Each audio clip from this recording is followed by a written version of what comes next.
Adventist World Radio, the voice of hope. Radio feon'ny fanantenana na ny AWR.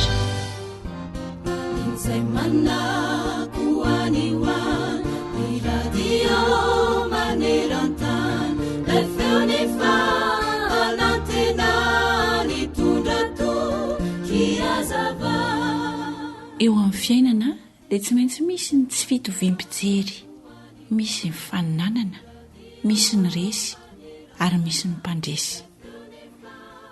Antenaina fa afinaritra anao ny andray ireto toro-hevitra kely no men'ireo manam-pahaizana sy mpandalina ireto mahakasika izany. Hoy izy hoe mba hananan'ireo olona mifandray akaiky aminao fomba fijery tsara kokoa hatrany momba anao, raha toa ka misy ny faninanana tsy maintsy atao, dia apetrao aminao aloha reto fanontaniana reto manao hoe mba ataon'ny olona sasany ary ve ty zavatra fanaoko ty? Moa ve ataon'izy ireo matotra tsara izany asa ataony izany? Moa ve mbola ataon'izy ireo tsara lavitra kokoa noho ny fanaovako azy ity asa ity? Raha manao izany izy ireo, vitako ve ny ahavita izany tsara lavitra kokoa noho ny vitan'izy ireo? Raha toa ka afaka mahavita ny tsara lavitra kokoa, inona reny mety ho vokany? Ary raha toa tsy afaka ny ahavita tsara noho izy ireo dia inona ihany koa no mety ho vokany? Mazava loatra fa raha nivalan'ilay fanontaniana farany teo ny jerena dia resy ianao. Inona ary ny antony? Satria tao amin'ny faritra na mafy indrindra sy nanavanana indrindra azy ireo ianao no ny asa. Kanefa ny zavatra nataonao tao dia tsy tao amin'ilay nanavanana anao mihitsy. Tsy hoe raha mametraka ireo fanontaniana ireo amin'ny tenanao akory ianao dia hoe izay fanaon'ny olona rehetra ihany ny tsy maintsy ataonao na arahanao, fa kosa apetraka izany fanontaniana izany mba hanampy anao ahita hoe atraiza ary inona ny mahasamy hafa anao amin'ny olona hafa. Eny tokoa, samy manana ny manavanana azy ny olona tsirairay avy fa tsy mitovy. Ko aza kivy ianao raha toa ka tsy nahomby tamin'ny lafin-javatra iray, satria mety amin'ny lafin-javatra hafa no tena mampahomby anao. Dia ao ka hitomban-dà mahereza hoy ny tenin'Andriamanitra ao amin'ny Koritiana 1:17 andiny 17 tapany 2. Amen. Miteny ny Baiboly hanisan'andro mofonaina raisoao am-pofazamalaina fartomotrany andro izao.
Zay lay onjany fanantenana.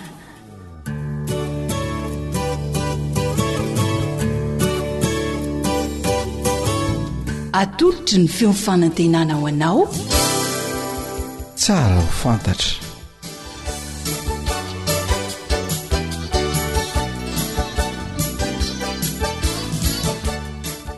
manolotra ny arahaba finaritra ho an'ny mpiaino rehetra tsy ankanavaka ny ekipa ny feo fanantenana ary irariana indrindra mba hitondra soanao hatrany ny fiainonany fandaharana ary raha ho aneny tsara ho fantatra anio e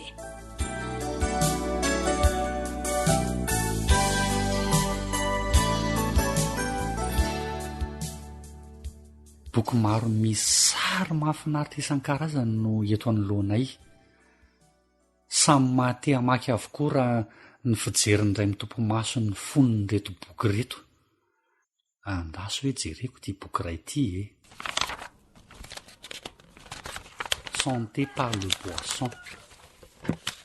Inona ny dikan'izany dia inona ny tiany boky ambara amin'izany. Eto indrindra pasteur Sylvestre Andrianjaframamy talen'ny fitoerana fampielezam-boky adventiste na ny ABC hilazalaza ny tsara ho fantatra mahakasika ity boky ity. Miarabanao pasteur. Atolotra trany ny arabo atsika rehetra mbola manaraka izao fantarina manokana izao ary indrindra ny amin'ireo tombontsoa raisitsika teo aloha ary dia toizatsika trany izany. Ya, azonao lazaina tsotsotra amin'ny mpiaino ve pasteur ny mahakasika ity boky Santé par le boisson ity. Santé par le boisson zany hoe fahasalamana izay azo avy amin'ireny fanaovantsika ranom-boankazo izay hitatsika eny amin'ny tsena maro samihafa ireny. Ilay boky nasa soratra ity dia ny docteur Pamplona ihany manoratra azy. Mba tsetsatsiaritra pasteur, tokony ho pejy firy eo moa zany izy ity e. Miisa 300 pejy ireo torevitra omeny atsika. Ya, dia inona sinona ny voarakitra ato aminy amin'ny ankapobeny. Sady misoroka no mitsabo. Zay zany mazava-dehibe n'ity boky anankiray malohana antsika ity no hoe azo atao ny misoroka dia ny mbola sy tonga ny aretina, kanefa azo atao ihany koa ny mitsabo azy. Zavatra tsy tokony ho adinotsika dia izao ranom-boankazo izy ity, zany hoe tsy misy ny antsoina hoe mety olana ny amin'ny fahabetsahana ny hoe fiantraikany eo amin'ny lafiny ara-pahasalamana. Tena liana ianao ny amin'ny hoe inona no raketin'izany boky Santé par les boissons izany. Rotra olona manana olana amin'ny fahitana zany somary manjavozavo sy ny sisa dia omeny ity boky ity ny toromarika rehetra na ny hoe ny torohevitra ara-pahasalamana hiatrenan'izay amin'ny fampiasana ireny zavatra hitantsika eny an-tsena tahaka ny karaoty sy ny sisa rehetra reny zany. izy a dia manatsara ny fahitantsika loko eo amin'ny zavatra jerentsika misoroka ny antsoina hoe farerana amin'ny fahitana ary indrindra ny hoe ilay tsy fahitana amin'ny alina izany dia azo atao. Misy ihany koa ilay aretina zay mety azony rehetra ny aretin'ny Alzheimer dia azo atao ny misoroka an'izay sy manamboatra an'izay ary mampitombo ny fatrany fitadidiana ao anatintsika dia ao anatin'ny boky ny torohevitra hoe izao zany ny ampiasaina sy ny sisa rehetra ao amin'ny pejy 420.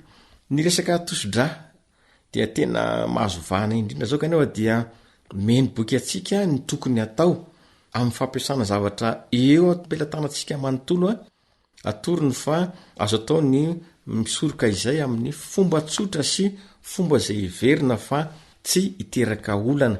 Ny resaka tsy fampindrana antsoina hoe anemi ao amin'ny pejy 120 izany dia ny hoe zao ny antony anisan'ny ambara amin'izay ny hoe mahatsaro reraka sy ny sisa rehetra sa mahatsaro atsatra zany dia efa ambarina sady hoe reto afangaroan'ny reto dia misoroka izay latsony hoe tsy fampindra izay ny aretim-bavony sy ny sisa rehetra ao anatiny ny resaka ohatra manana olana amin'ny lafiny antsoina hoe atavezana isika dia meny eo ny hoe ranom-boankazo fotsiny dia azo atao ny manampy atsika ampihana ny lanja ahafahana maka ny antsoina hoe lanja tokony ho sazy ao atsika rehetra. Ohatra indray mitratra n'ilay antsoina hoe betsaka ro tany menaka na ny antsoina hoe cholesterol ao anatintsika dia azo atao ny mampidina azy amin'nyreto ranom-boankazo sy ny sisa ireto. Maharinanao ty raha ohatra zany te somary tazona le fahatanorana anatin'ny fotoana hoe miadakady anao na antsoina hoe vieillissement précoce dia azo atao zany amin'ny lalan'ny fampiasana ranom-boaloboka ao anatin'ny izany boky hoe santé par les boissons izany. Anisany koa mahafinaritra dia ny hoe mampiakatra ireo lay antsoina hoe fahafahatsika mampiasa ny ara-tsaina rehetra, ny allergia, ny depression, ny diabète, ireo mamiadana maro samihafa dia azo atao ny misoroka sy mitsabo milalan'ny ranom-boankazo. Tsindrina tsara teo dia ny hoe tsy misy olana ny amin'ny tsona hoe fatra na ny fiantraikany ary zay no anolorantsika ny tsara sy mahafinaritra malona zay satria ho an'rehefa nampiasa zany dia tena hoe afa-po ary natsapa mihitsy ny hoe tena nampiaza ity boky santé par les boissons ity. Maro dia maro ny azo ambara anisan'izany ny hoe olona tsy mahita tory dia ambarana hoe reto atambatra ny zavatra anatin'ilay boky dia zavatra misy enetsena avokoa ary azo ampiasaina tsy misy fiantraikany ratsy.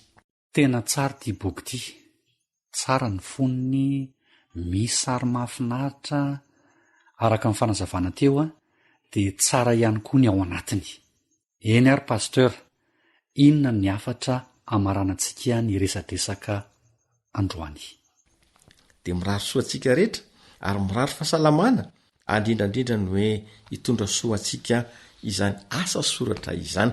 Ary zavatra marina dia ny hoe mbola amin'ny teny frantsay izy io amin'izao fotoana izao kanefa ireo sary ao anatiny zany dia manampy antsika atakatra ireo voankazo, ireo legioma sy ny sisa rehetra dia azo mampiasa azy. Koa dia mirary soatsika rehetra. Mankasitraka indrindra tompoko.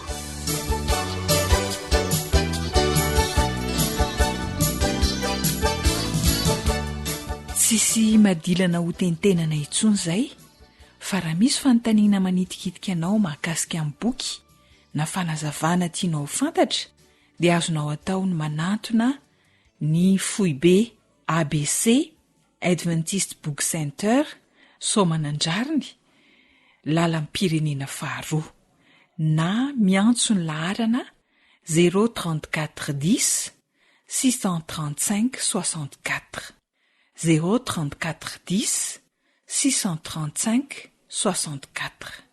Atreo indray ary aloha ny fiarahana tato amin'ny fandaharana tsara ho fantatra Zoanitra Sirila no ny farimbona na hatotoza izany mametraka mandrapitafa ho amin'ny manaraka indray.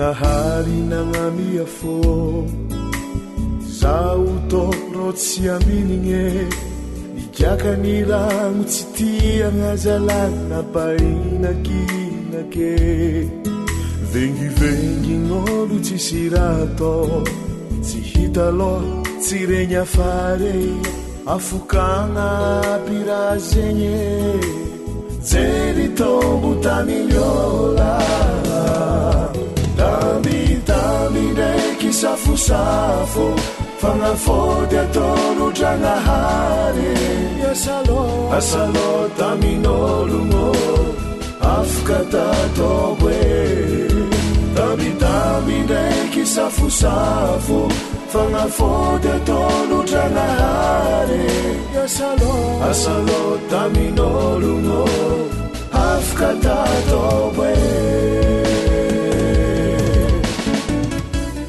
AWR Téléphone 034 06 797 62 033 07 170 70 vavaizo ndraiky tandrignesa karazo tegna niaigne satria fanandray Jeso tompo zala tegna jangany aretigne lala marina no faritany manao koa pe problème de fahitany magnatogna izy antsika jiaby fazavariagna miolaola fa dambitamby ndraiky safosafo fagnafody ataolo Dragnahary asalo tamin'ologno afaka tatao e dambitamby ndraiky safosafo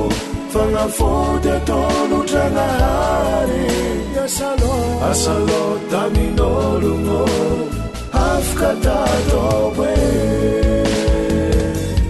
dambitamby ndraiky safosafo fagnafody ataolo Dragnahary asalo tamin'ologno afaka tatao e dambitamby ndraiky safosafo fagnafody ataolo Dragnahary asalo tamin'ologno afaka tatao e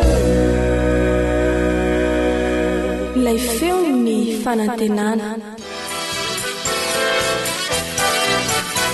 AWR manolotra ho anao feony fanantenana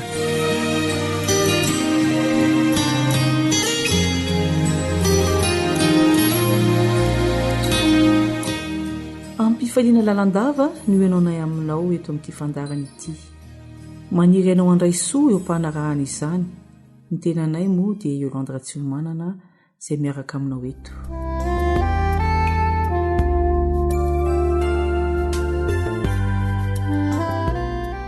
rehefa manam-pikasana ny anambady ny tanora iray dia matetika manontany azy ny ray aman-dreny hoe fa zanakiza moa no alainao vady zava-dehibe teo amin'ny fomba malagasy ny fototr'olona fa raha manontany ianao ao anio hoe zanakiza ianao ina no avalinao izany fanontaniana izany misy tantaray ao amin'ny baiboly izay mampisongadina ny fiavian'ny olona iray tsy izy izany fa i Bartimeo ao amin'ny Luka 10:9-7 ka hatramin'ny 12:50 no misy an'ity tantara ity. Andeho vakitsika aloha ny 9:9-7. Raha vao niala teo Jeriko Jesosy mba mpianany sy ny vahoaka betsaka dia nipetraka teo amoron-dalana Bartimeo, jamba mpangataka, zanaky Timeo. Voalaza eto izany fa rehefa nivoaka ny tanànan Jeriko Jesosy sy ireo mpanaraka azy dia niandry teo amoron-dalana i Bartimeo. Marina fa nidika ny anarana hoe Bartimeo dia zanaky Timeo. Amin'ny teny fototra ny anarana hoe Bartimeo dia azo dika hoe zanaky ny falotona. Anarana tsy dia mendrika loatra izany ary toerana ivaivain'ny olona ny misy azy satria sady jamba no mangataka, mahantra tsy mahita izay fahitan'ny olona. Toizana ny vaky-teny 7:7. Ary noho ny reny fanjay Jesosy avy any Nazareta, dia niantso izy ka nanao hoe: "Ry Jesosy zanak' Davida, mamindrafo amiko." Mba eritrereto kely nge, jamby ianao tsy mahita ninon'inona. Feo fotsiny no re, mandre ditongotra, olona maro, miorakoraka angamba. Ahoana no ahafantaranao fa Jesosy izay tamin'izay? Raha tsy efa nanaraka azy ianao, raha tsy efa niandry azy ianao. Eny tokoa efa ela no nindrasan'ny Bartimeo an' Jesosy. Ahoana no fiantson'ny Bartimeo an' Jesosy? Hoy Bartimeo hoe: "Ry Jesosy, zanak' Davida, mba fantatrao moa ny dikan'izany hoe Davida? Davida dia midika hoe malala.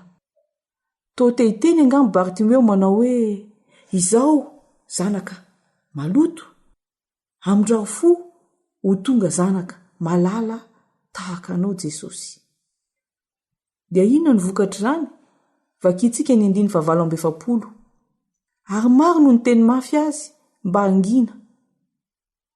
Alaitsika tsara, aneritreritra koa ny eritreritry ny olona hoe mamenatra, efa mirediredy le ty, olona tsinotsinio ianao ka miantsoantso an' Jesosy. Kanefa tsy nahakivy amin'ny Bartimeo le fanakanana sy ny fanakanana, fa vao maika koa izy namerina ny antsony mba ho vonjeny zanak' Davida izy. Izy lay zanak' Timeo. Zanaka maloto te ho zanaka malala. Raha ny olona nampangina sy ny sakana, ahoana kosa hoy Jesosy teo anatrehan'ity jamba mpangataka. Luka 10:7. Ary Jesosy nijanona dia nanao hoe antsoa ilay jamba. Inona ny marentsika amin'ity fihetsika Jesosy ity? Nijanona izy. Tsy nandao ity nitaraina izy, na hoe nanao be mareny na nanohy ny diany, fa nijanona Jesosy. Ary tsy vitany hoe nijanona, fa nampiantso ilay nitady azy. Ary ny tsara marina dia ity: nianarana niantsoany Jesosy azy. Tsy niteny Jesosy hoe antsoa Bartimeo, fa niteny izy hoe antsoa ilay jamba. Fantatry Jesosy mantsy fa ilay anarana hoe Bartimeo dia anarana tsy manome lanja ity lehilahy ity. Jesosy tsy te hiantso azy amin'ny anarana izay tsy sahaza azy, fa te hiantso azy kosa amin'ny mahajamba azy, amin'ny maha-olombelona azy mila fanasitranana. Dia ahoanandray hoy ny olona teto? 9:7. Matoki mitsangana miantso anao izy. Ireo izay tena mpanaraka an' Jesosy dia mahalala, fa rehefa matoky an' Jesosy dia milamina zavatra rehetra. Hotoizana ihany ny vaky-teny 9:5. Dia nanary ny lambany izy ka niatsambotra nakeo amin'i Jesosy. Tena tonga amin'ny fitenenana hoe nanary lamba mihitsy ity lehilahy jamby ity, ary niatsambotra satria izy moa tsy mahita ka miezaka manatona ny jambany ihany. Fa ny fanontanian Jesosy no mahasadaikatra. 9:10. Ary Jesosy namaly azy hoe: "Inona no tianao ataoko aminao?" Mety hiteny angamba isika hoe manontanytany foana koa Jesosy, dia tsy fantany ve hoe anala ny fanjabany no tadiavin'ny Bartimeo? Eny, fantatry Jesosy tokoa na ny any am-potsy miloaka aza, saingy tiany ny olona ilaza aminy ny faniriany, aneo ny finoana, fa Jesosy dia mahay manasitrana, Jesosy dia Andriamanitra mahay ny zavatra rehetra. Koa rehefa maneho ampahabe maso ny finoana ilay jamba, dia hoy Jesosy eo amin'ny 9:15, "Mandehana ianao, ny finoanao no efa namonjy ianao." Izany dia midika fa Andriamanitra dia manaja ny safidiny tsirairay, izay mino sy maneho izany finoana izany no mahazo famonjena. Ary tsy tokony hamenatra fa entiny eo amin'i Jesosy ny aretina rehetra, na ara-batana na ara-panahy.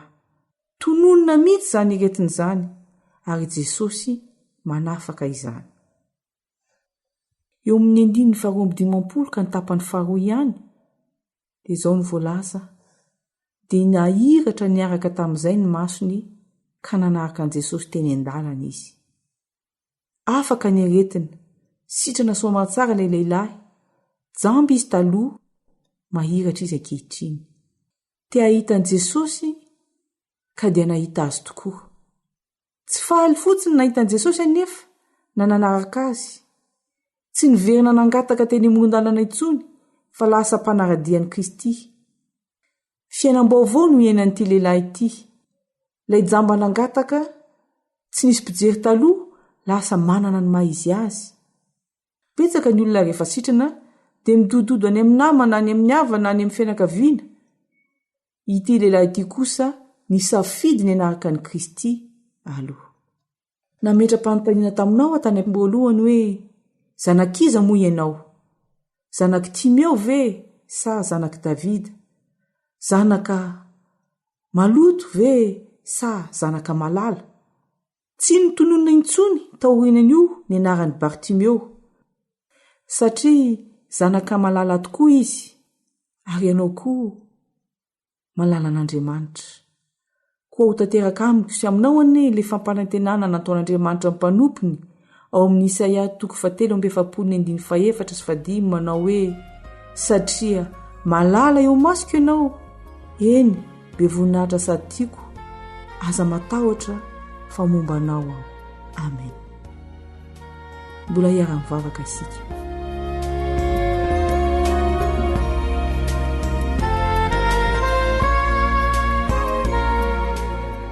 Ray malalo, misaotra noho ny fitiavanao anay tsirairay avy, niantsonao anay hoe zanaka malala, zanak' Davida.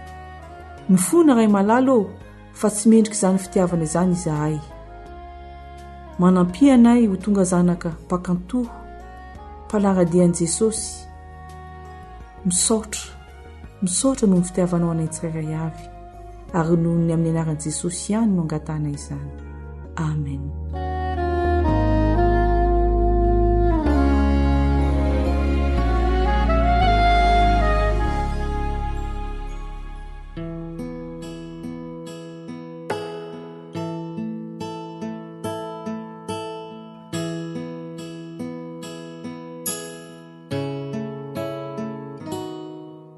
Tadidiko ny omaly fony aombony sarakanao,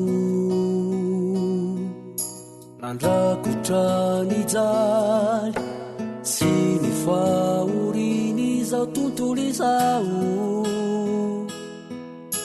nandao avoko zay mbalamako nanalavitray ka irery aho tsy nisy mpitery tanaty ady.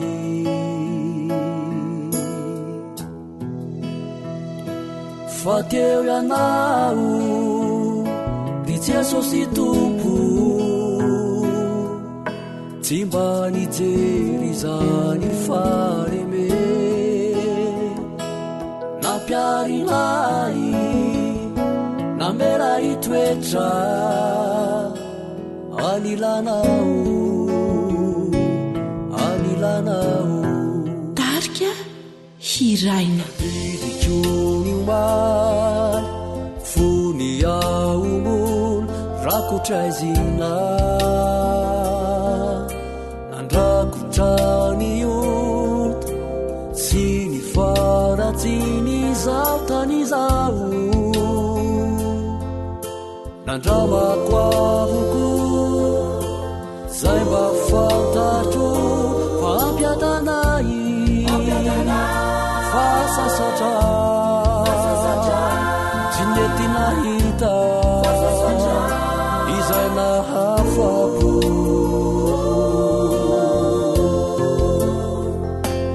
Fa teo ianao ry Jesosy tompo,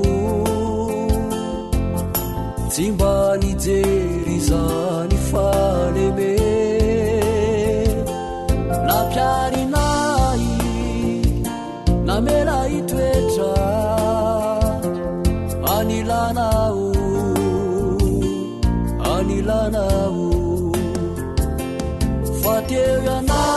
fateanao itsesosy tompo tsy mba nijery zany fareme nampiarinay namela itoetra anilanao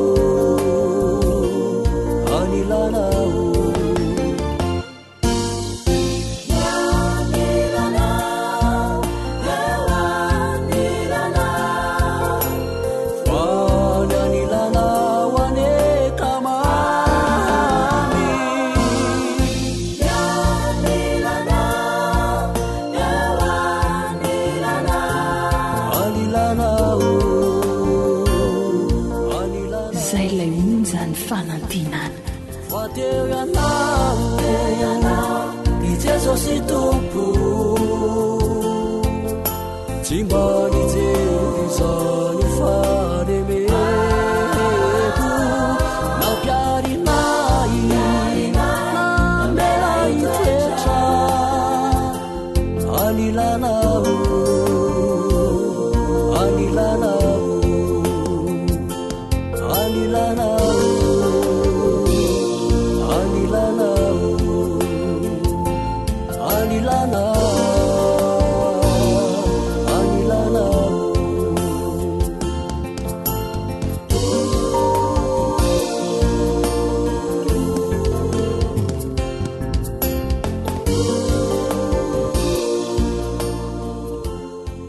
AWR feon'ny fanantenana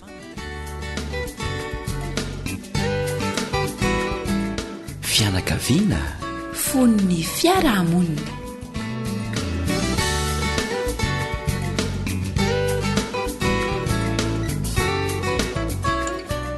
rehefa misy toejavatra izay mitranga fahatsoana mahamenatra aza matetika ataon'ny zanaka dia manonko tena ny ray aman-dreny manao hoe dia tena ny fanabeazana nataoko mihitsy ve zany no tsy nety.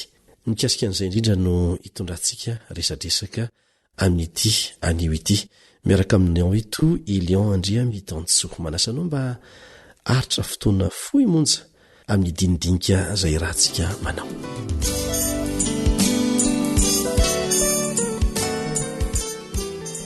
Nipetraka amin'ny fanontaniana teo hoe izaho ray aman-dreny ve tsy navita ny fanabeazana tokony nataoko sa ny ankizy mihitsy nefa maditra amin'izao fotoana izao.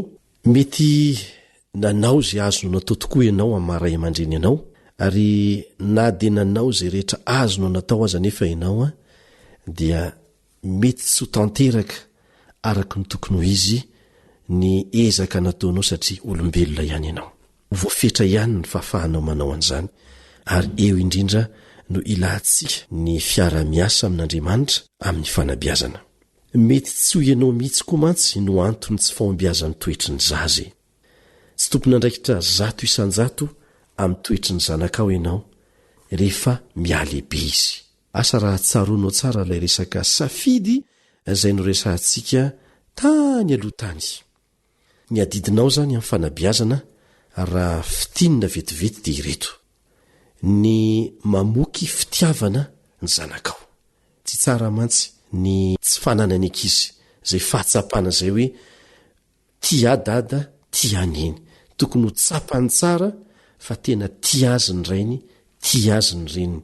Ninninona fananara natao na inona fa maizana tsy maintsy natao dia tokony ho tsapany zaza aloha fa fitiavana avokoa izay rehetrarehetra izay.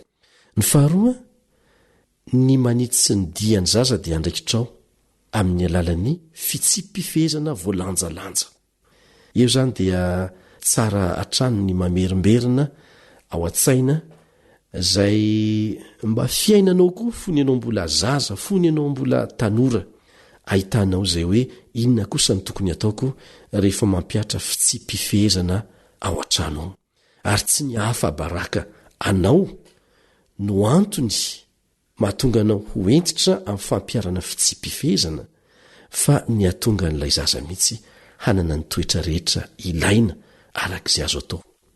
Amin'izao fotoana izao dia efa irantsika mahalala fa tsy misy mihitsy ilay antsoina hoe sivisma eo amin'ny tanora ankehitriny tsy mahalala fomba tsy mahafantatra zay andraikitra tokony raisiny ny adidy tokony ataony ny tanora am'izao fotoana zao eo anivon'ny fiarahamonina misy azy any atokantrano no anomboana an'izay fanabiazana izay. Anisan'ny andraikitsika ray aman-dreny koa ny miezaka anao zay ahatonga ny zanantsika ho salama tsara ara-batana, ho tomady ara-batana. Ny sakafo voalanjalanja dia tokony ho hita mandrakariva indrindraindrindra amin'ny zaza mitombo. Eo amin'ny fahaterahany ka hatrany amin'ny fahatanorany dia mila sakafo voahevitra tsara, voalanjalanja tsara, ampy misy ny sokajy rehetra ny zaza ary miantoka ny fahasalamany mandritry ny fotoana rehetra hatrany amin'ny fahalebiazana izay. Dia anjarantsika ray aman-dreny zany manome azy sakafo voalanjalanja, tsy hoe vary foana, tsy hoe mangazo foana, fa misy ireo sokajy na sakafo samihafa mety ilain'ny vatana ao anatin'ny ray andro ny sakafo hoan'ny zaza, hoan'ny tanora anatin'ny ray andro, miantoka ny lafiny maro eo amin'ny fiainany zany. Adiditsika ray aman-dreny ihany koa ny mitady zay hanana ny zanakao fahalalana ara-tsaina. Misy teny ao amin'ny Baiboly manao hoe ringana ny oloko noho ny tsy fahalalana. Ny tsy fananana fahalalana zany dia olana anankiray zay azo lazaina hoe tsy eken'Andriamanitra mihitsy ary tafiditra mihitsy aza amin'ny tsirambina ngezabe zay fahotana eo anatren'Andriamanitra ny tsy fetezan'iray aman-dreny na ny fanaovana tsirambina ny fikarakarana ny fahalalana tokony homena ny zanany eo amin'ny lafiny ara-tsaina.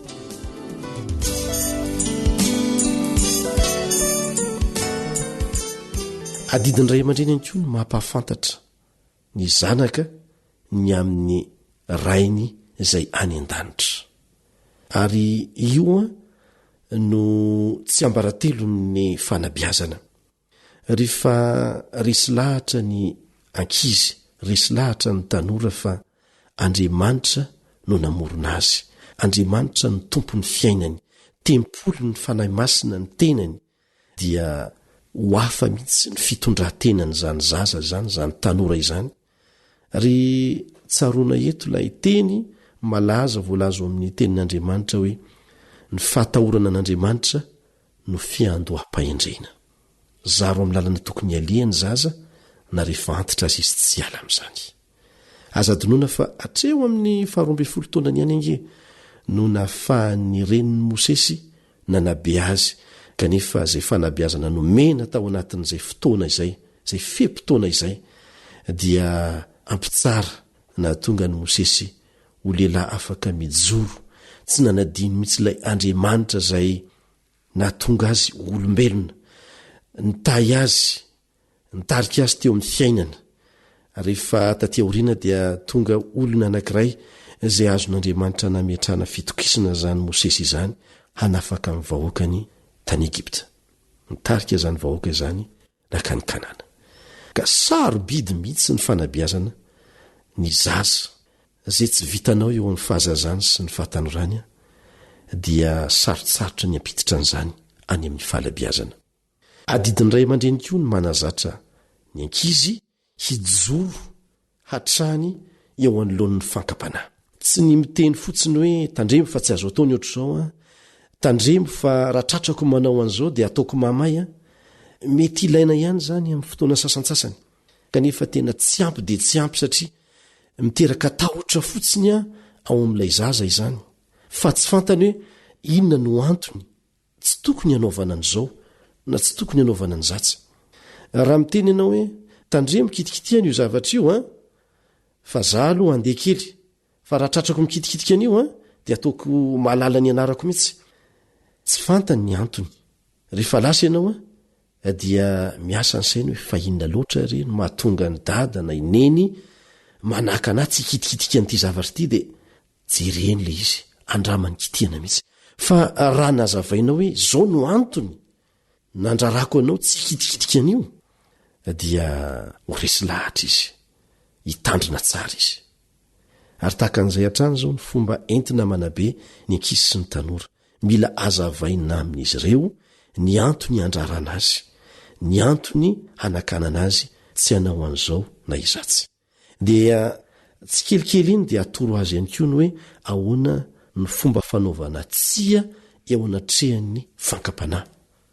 Ahoana ny fomba fanaovana ny tsia, fijoroana amin'izay tokony ijoroana amin'ny fahamarinana eo anatrehan'ny fiarahana amin'ny namana, eo anatrehan'ny fankapanahy samihafa zay tsy maintsy sedrainy, andalo rery amin'izany ady zany izy a, tsy ho ela akory. Ary mandritra ny fahatanorany dia miabetsaka ny fotoana zay tsy arahany amin'ny ray aman-dreny, tsy maintsy hianatra ny ady rery izy, ka talohan'izay zany izy a dia fa tokony nampianarinao, nizaronao hiady amin'izany hoe fankapanahy zany.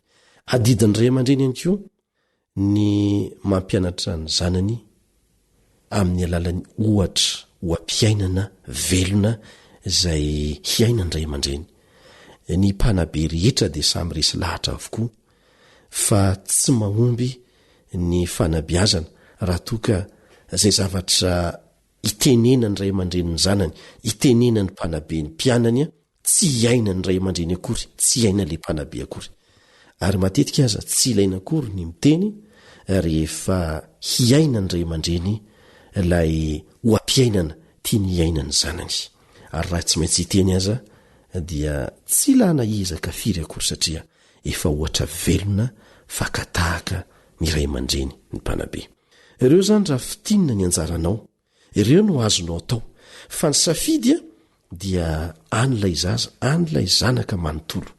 Natohina fanirianao mba hahatonga ny zanakao hanana toetra tsara.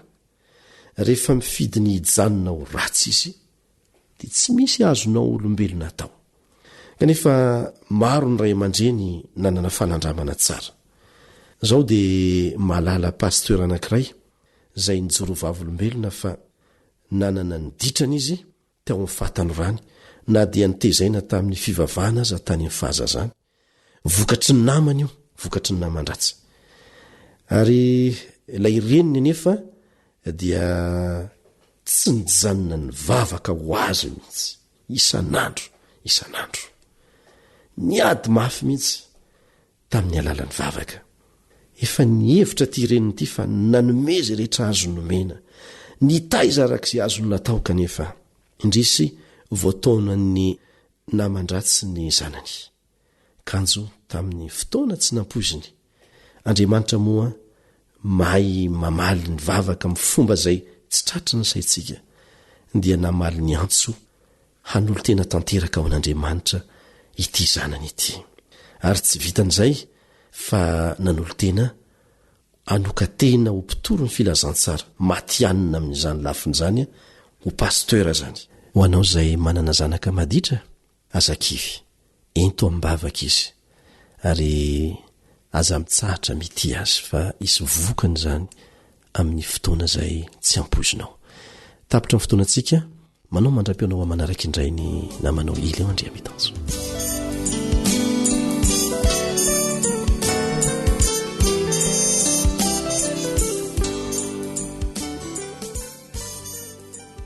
Choisis de vivre et tout sera bien mieux. Si tu le veux, oui tu peux être heureux. Choisis de vivre et tout sera bien mieux. Si tu le veux, oui tu peux être heureux. Groupe Jude 25. Fabrique ton malheur en recherchant le bonheur dans des lieux où tu ne trouveras jamais. Si tu cours après le vent, tu vas rater l'important et tu ne seras quand même jamais content. N'attends pas d'être blasé, mais choisis le bon côté et tu verras, tu seras bien étonné. Choisis de vivre heureux et tout sera bien mieux. Si tu le veux, oui tu peux être heureux. Choisis de vivre heureux et tout sera bien mieux. Si tu le veux,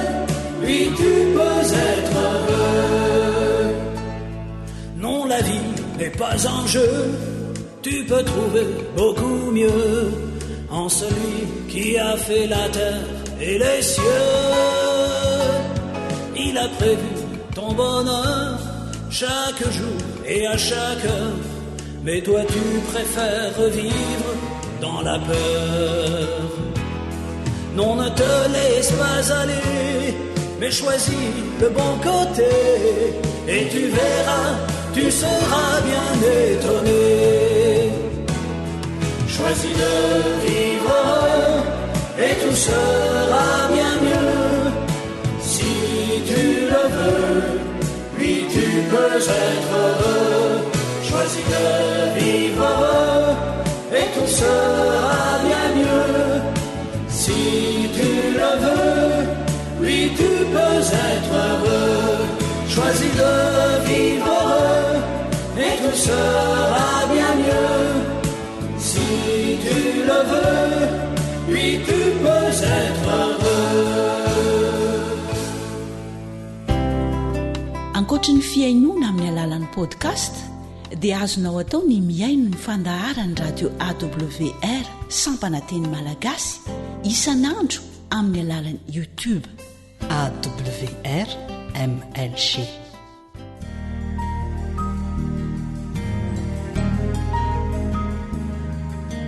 Faniteninao no fahamarinana. Taridalana manokana fianarana baiboly avoaka ny fiangonana advantista maneran-tany. Iarahanao amin'ny radio feon'ny fanantenana.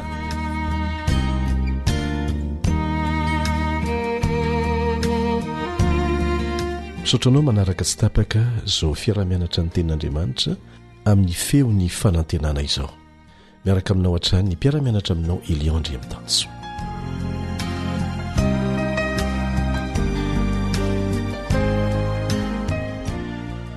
Nandritry ny andro vitsivitsika dia nandray lesona avy amin'ny fanekena nataon'Andriamanitra tamin'ny Abrahama. I Abrahama ilay irain'ny mpino. Raha tsy haivina vetivety ny andinina izay natao tsy anjery dia ao amin'ny Genesis 12:12 no ahitantsika azy. Genesis 12:12. Aroy Abrahama, Jehovah Tompo, inona nomenao aho fa izaho mandroso fahanterana nefa tsy mananjanaka, ary ny eo tompony io ahy dia Eliezera avy any Damaskosy. Averintsika indray mandeha. Aroy Abrahama, Jehovah Tompo, inona nomenao aho fa izaho mandroso fahanterana nefa tsy mananjanaka, ary ny eo tompony ahy dia Eliezera avy any Damaskosy. Tsaroantsika ny teny fampanantenana mezinezina nataon'Andriamanitra tamin'ny Abrahama. Ao amin'ny Genesis 12:1-3 manao hoe, ahatonga anao firenena lehibe aho ary aminao no hitahina ny firenena rehetra. Nilazaina mihitsy aza tamin'ny Abrahama fa izay ho ateraka ny kibonao. Izay ho ateraka izy mivady mihitsy izany no ahatanteraka an'izany teny fikasana izany. Ny anarantsika tao anatin'ny lesona izany. 570 taona Abrahama tamin'ny fotoana nandraisany baiko avy amin'Andriamanitra sy nankatoavany an'izany natonga azy hoe rain'ny mpino. Ankehitriny dia efa mitombo taona izy mivady, efa 100 taona i Abrahama, efa 70 taona Sarai, dia lasa ny sain'izy ireo hoe ahoana moa ny atonga antsika hiteraka? Ahoana no hatanteraka ilay teny nampanantenan'Andriamanitra hoe hatonga anao firenena lehibe aho? Dia tratry ny fakapanahy izy ireo. Nanomboka tamin'ny Sara ny hevitra hoe mba te hananjanaka sika, andany ianao maka ny Agara izay mpanompo vaviko, dia miraminy miteraha ianareo mba hananantsika zanaka. Dia tamin'izay fomba izay natonga ny Ismaela ho teraka, zanaky Abrahama avy amin'ilay vehivavy Egiptianina andevony Sarai Ismaela. Andriamanitra nefa tsy mandainga fa rehefa tonga ny fotoan'andro izay tendreny manokana dia ho ateraka izy mivady mihitsy ilay zanaky ny teny fikasana. Ho ateraky Sarai mihitsy izany zaza izany, ary zanany avy amin'ny Abrahama. Dia hitantsika ny disadisa efa nanomboka tamin'izay fotoana izay teo amin'ny Sarai sy ilay andevovaviny, ary mampalahelo moa fa hatramin'izao ane dia mbola miady ny taranak'Ismaela sy ny taranak'Isaka, ny Jiosy sy ny Arabo. kanefa samy zanaky abrahama ireo. Zany no vokatry ny fisalasalana na mpihena ny finoana teo ampiandrasana ny fahatanterahany teny fikasana. Tena lesona lehibe eo antsika izany. Nolazaina hoe rain'ny mpino i abrahama, kanefa tsy avy de tahaka an'izany avy hatrany akory. Tsy hoe tena faratampony amin'ny fananana finoana avy hatrany akory i abrahama, fa niakanidina zany finoana zany nandritra ny fotoana maro, indraindray matanjaka, indraindray malemy, fa ny hafarany dia tonga tamin'ny maharain'ny mpino azy tokoa izy rehefa nandalo sedra matetika tamin'ny fiarahana tamin'Andriamanitra. Andriamanitra dia mitaiza antsika amin'ny alalan'ireo toe-javatra velany andalo amin'ny fiainantsika mba hianarantsika ny mahatoky azy. Ary rehefa mandresy isika dia mitombo ny finoantsika tahaka an'izay nataon'Andriamanitra tamin'ny Abrahama, tsy misy hafa mihitsy, dia tahaka an'izany koa nitezany antsika mba hampitombo ny fahatokintsika azy. Fa amin'ity anio ity dia anisan'ny tiany lesona hotsindriana manokana ny toe-tsaina tokony hananantsika hivavaka ho an'ny ratsy fanahy, tahaka ny vavahany Abrahama ho an'ny mponina tao Sodoma. Tokony handrisika antsika hivavaka ho an'ny ratsy fanahy ny fangatahana feno faharetana sy fikirizana nataony Abrahama ho an'ny mponiny Sodoma. Tena nataony tamin'ny fony zany. Tsy faly fotsiny izy hoe nahazo fitahiana ngeza be alao zay azo andry zareo mpanotany ahazo azy vokatry ny adalaniny azy, fa tian'Andriamanitra isika hanao tahaka azy. Mpanota daholo ange isika rehetra, kanefa Andriamanitra nanao dingana voalohany, tsy niandry ny dingana nataontsika izy, fa fony mbola mpanota isika dia maty nisoloantsika Kristy. Na mpanota tsy misy azo antenaina intsony aza ny mponina tao Sodoma dia nanao ny anjarany Abrahama. Ary zany koa ny tian'Andriamanitra ho ataontsika.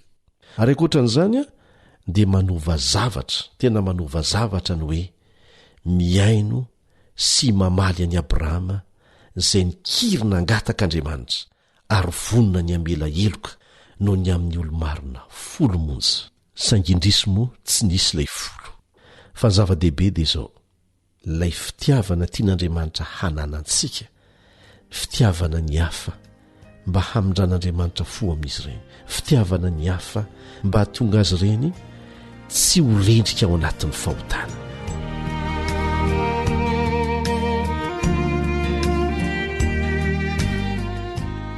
Malina ny fanamarina nataon'ga Gérard Hassel ao amin'ilay boky nampitondrainy alohateny The Remnant mikasika an'ity toe-javatra niseho ity. Izao no lazainy, misy fiovana lehibe tokoa izy, fa raha ny fisainany be sy ny maro fahiny dia izay tsy manan-tsino ny saziana ao anatin'ny fiarahamonina anankiray meloka. Eto kosa ny fisian'ny olombitsy marina ao anatin'ilay fiarahamonina dia mety hitondra fiarovana ho an'izy rehetra. Fanavaozana goavana no entin'izany. Noho ny fahamarinan'i Jehova dia ho namela ny eloko ilay tanàna ratsy fanahy izy noho ny amin'ireo olombitsy sisa marina ireo raha toka nisy izany. Voazava amin'ny fomba mivelatra tokoa izany loha hevitra izany ao amin'ny fanambaran'ilay mpanompony Jehova izay miasa ho famonjenany maro. Dia izao kosa no voalaza ao amin'ny boky Patriarika sy Mpaminany, takila 2:20 sy ny takila 2:20, takila 2:20 sy ny 2:20, Patriarika sy Mpaminany. Zao ny vakitsika ao, na tonga ny Abrahama ny talao fatratra tahaka an'izany ho an'ny Sodoma dia noho ny fitiavany ireo fanahy, noho ny fitiavany an'ireo olona izay ho very. Ny faniriany hamonjy ny mpanota dia nahery lavitra noho ny fankalany ny fahotana mahatsiravina vitan'ilay tanàna ratsy fanahy. Ajantsika eo aloha, izany no toe-tsaina tian'Andriamanitra hananantsika. Isika anie tsy ny olona no ankalaintsika, fa ny fahotana izay manandevo azy. Isika tsy mitolona amin'ny nofo amandrà, fa mifanahy ratsy eny amin'ny rivotra izay miasa ao amin'ilay nofo amandrà. Ka aoka tsy ho adino izay. Dia izao no toy ny vakiteny ao amin'ny boky Patriarika sy Mpaminany. Ohatra tokony alaintsika tahaka eo anatrehany ratsy fanahy izany ho ampitiavana nasehon'ilay patriarika izany. Vao didin'ny olona izay mizotra ao amin'ny fandringanana toy ny olona tany Sodoma fahizay isika amin'izao fotoana izao. Isan'andro san'andro dia mikatony eo amin'ny fiainan'ny olona sasany ny varavara-pahasoavana. Isanora dia misy olona izay mameno mitafotafo ny kapoky ny faratsiany, koa aiza izay mba feo ananatra azy ireny, handositra ny loza mandindona azy. Aiza izay tanàna hitsotra hanavotra azy tsy ho tratry ny fahafatesana. Aiza ireo mpifona amin'Andriamanitra mba hitalao amin'ny fanetretena mafana sy finoana maharitra ho an'ny olombery. Ny toetsain'ny mpamonjy no toetsaina na nietsika ny Abrahama. Ny zanak'Andriamanitra ny mpanalalana lehibe ho an'ny mpanota. Izy izay efa nandony avotry ny fanahin'olombelona no malala ny asarobidi ny fanahin'ny olona. Zany ny toetsaina tian'Andriamanitra nanantsika rehefa mitory ny filazantsara isika. Tsy hankanavaka na amin'ny ratsy fanahy na amin'izay heverintsika ho tsy ratsy fanahy. Ny olombelona rehetra amin'izao fotoan'izao dia azontsika atao izany fanandramana izany. Raha mahita isika zanak'Andriamanitra ohatra fa marary ny faharatsiana ny mponina ao amin'ny firenena misy azy, dia tokony hivavaka amin'Andriamanitra isika hanasitrana an'Andriamanitra ny tanintsika. Araka ny teny izay nataon'i Jehovah ao amin'ny tantara faharoa toko 7:7-12, tantara faharoa toko 7:7-12 manao hoe: raha ny oloko izay nantsoina amin'ny anarako ho avy anetritena ka hivavaka sy hitady ny tavako ary hiala amin'ny ratsy fanaony, dia hiaino any an-danitra aho ka hamela ny elony ary hasitrana ny taniny. Aoka isika tsy hanavatena eo anatrehan'ny faratsiana izay miseho amin'izao fotoana izao, fa manana anjara andraikitra koa isika izay tokony hibebahantsika amin'Andriamanitra, hiverenantsika amin'Andriamanitra, dia isika izay milaza azy ho kristianina. Kristianina amin'ny anarany fotsiny ve, sa kristianina eo amin'ny fiainany? Ilaina ny anaovantsika mpitiavana vavaka fanelanyelanana ho an'ny mpanota tahaka ny nataon'i Abrahama koa, fa tsy sanatria hiandry ny fahavoazany fotsiny. Ilaintsika ny manao ny anjarantsika amin'izany asa fanelanyelanana izany, fa zanak'Andriamanitra isika. Andriamanitra rahateo no tompon'ny teny farany. Hombantsika ny Andriamanitra eo amin'ny fanandramana izay asainy ataontsika. Lesona teorika ny anarantsika izao hampiditra antsika amin'ny pratika eo amin'ny fiainana andavanandro mihitsy Andriamanitra, mba ahatonga ny lesona ny anarantsika ho lasa zava-misy iainantsika, satria izay ny tena mitondra famonjena ho antsika, fa tsy ny fahalalana ara-tsaina fotsiny. Amen.